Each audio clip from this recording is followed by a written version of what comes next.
Vážená poroto, milí posluchači, jmenuji se Matěj Mlynář, studuji na Deltě, Střední škole informatiky a ekonomie v Pardubicích a rád bych vám představil můj projekt Riders Track, kterému jsem se věnoval v rámci středoškolské odborné činnosti a který se zabývá realizací mobilní aplikace pro motorkáře. Za posledních 20 let vzrostl počet registrovaných motocyklů v České republice z přibližně 3/4 milionu na více než 1,25 milionu.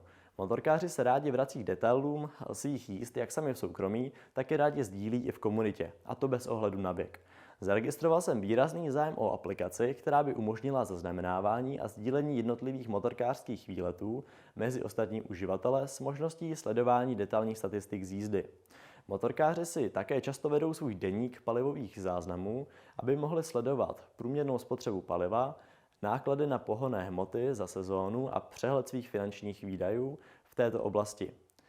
Jelikož sám na motorce aktivně jezdím a často se pohybuji mezi motorkářskou komunitou, nápad na realizaci projektu vzešel z vlastní zkušenosti. Jako první jsem začal rešerší, kde jsem prozkoumával trh s motorkářskými aplikacemi, které by dané požadavky od uživatele splňovaly. Motorkáři nejčastěji využívají dvě aplikace. Jedna z nich je aplikace Superbiker, která je využívána především kvůli záznamu motorkářských tras a poskytnutí detailních statistik. Nicméně zde ale není mezi uživateli žádná interakce a uživatel se zároveň nemůže spravovat palivové záznamy. Druhá aplikace se jmenuje MyCar a je známá pro správu pohonných hmot a sledování servisních intervalů. Cílem mé práce bylo vytvoření a naprogramování mobilní aplikace, dostupné pro platformy iOS a Android, zaměřené na motorkáře, která umožní záznam a sdílení motorkářských jízd, přidávání neomezeného počtu motorek do virtuální garáže a správu palivových záznamů pro každou motorku. Důraz jsem kladl na přehledné a atraktivní uživatelské prostředí, přičemž hlavním cílem bylo poskytnout motorkářům užitečnou aplikaci, která vylepšuje celkový motorkářský zážitek. Hlavní motivací pro realizaci tohoto projektu bylo reálné využití, jak mnou osobně, tak širší motorkářskou komunitou.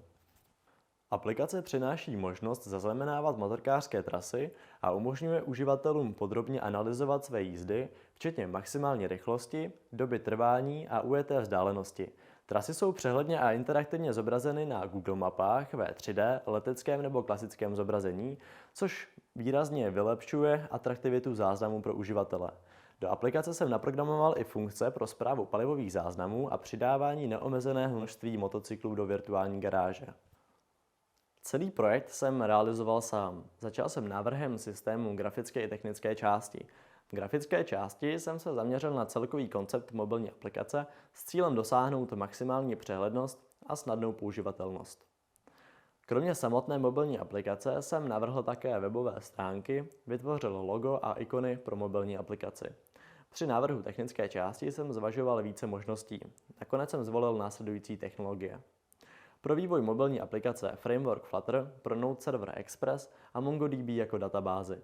V rámci frontendové i backendové části jsem se rozhodl pro architekturu MVCS, čili Model, View, Controller a Services, abych zajistil přehlednost a udržitelnost kódu pro další rozvoj.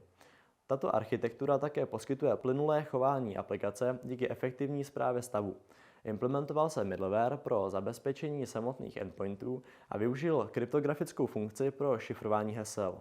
Hlavním účelem tohoto zabezpečení bylo ochránit uživatelská hesla před potenciálními útoky, jako je například brute force. Největším problémem při vývoji se ukázala nezbytnost zajistit záznam trasy i v situacích, kdy je displej obrazovky vypnutý nebo kdy se uživatel nachází na ploše a aplikace je minimalizována. Operační systém mobilních telefonů má tendenci vypínat takové aplikace kvůli úspoře baterie. Nakonec se mi podařilo tuto funkcionalitu úspěšně naimplementovat a aplikace nyní pracuje přesně podle očekávání. Záznam trasy probíhá nezávisle na připojení telefonu k internetu. Aplikace každých 5 vteřin získává geolokační souřadnice uživatele ze senzorů zabudovaných v mobilním telefonu. Po dokončení záznamu jsou tyto souřadnice předány Google mapám, se kterými je aplikace propojena pomocí Google Maps API, což umožňuje vykreslení trasy uživatele na mapě s vysokou přesností. K mobilní aplikaci jsem vytvořil i propagační webovou stránku, která slouží mimo jiné i ke stažení testovací verze samotné aplikace. Finální verze by měla být ke stažení na Google Play a App Store. Nedílnou součástí projektu bylo nasazení celkového systému na virtuální privátní server s operačním systémem Linux. Pro zvýšení spolehlivosti běhu serveru i v případě neočekávaných chyb jsem na serveru nakonfiguroval službu PM2, která server v případě pádu automaticky restartuje. Systém se skládá ze dvou hlavních částí, které jsou navzájem propojeny pomocí REST API. Frontend představuje vizuální část systému, se kterou uživatel interaguje.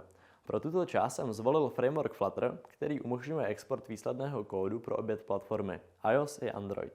V oblasti backendu jsem se rozhodl nasadit systém na virtuální privátní server, kde jsou spuštěny dva samostatné servery. Server Apache je využíván pro webovou část, zajišťující běh webového rozhraní, zatímco Node server má na starosti mobilní aplikaci. Pro efektivní a flexibilní správu dat jsem se rozhodl využít databázi MongoDB. Mobilní aplikace aktuálně disponuje základní funkcionalitou a prochází testováním motorkářskou komunitou. Přesto se nachází ve fázi aktivního vývoje, kde mám v plánu integrovat nové funkce, které nejenže rozšíří možnost pro uživatele, ale též umožní větší interakci mezi uživateli samotnými. Věřím, že vás můj projekt zaujal a děkuji za pozornost.